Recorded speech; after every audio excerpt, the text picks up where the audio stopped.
The first term of President Trump has been quite a roller coaster for multilateralism.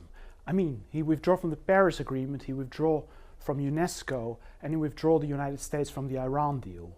And a lot of these things happened during year 2 and 3 of his first term.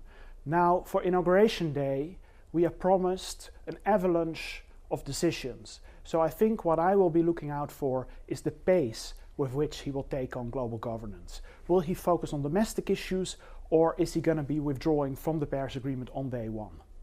We all know that Trump's return to the office is not going to be good news for global governance and many international organizations. So what I think will be particularly important to watch is also how others are responding. And I know that in the realm of trade, there is, for instance, an expectation. Will the European Union step up? And will the European Union have something to offer to safeguard and defend multilateral institutions in the light of the likely attacks that are coming from the incoming US administration? I think I will watch very closely what the US states and cities and companies will be doing.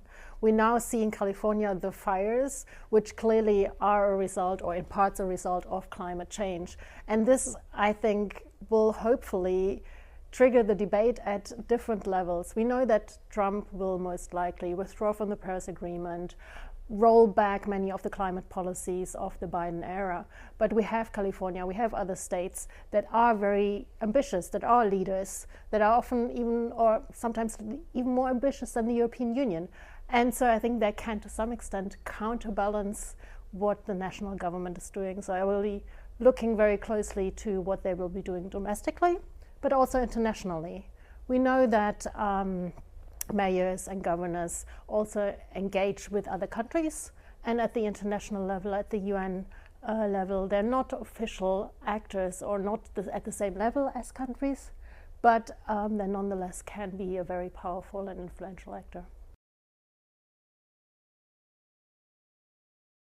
I think one of the key issues will be whether, or rather to what extent, the Trump administration indeed imposes the tariffs on imports from other WTO members that it claims it will impose. And then in the next step, how others are going to respond to that, whether we can expect some sort of an escalation of tariffs and perhaps a trade war.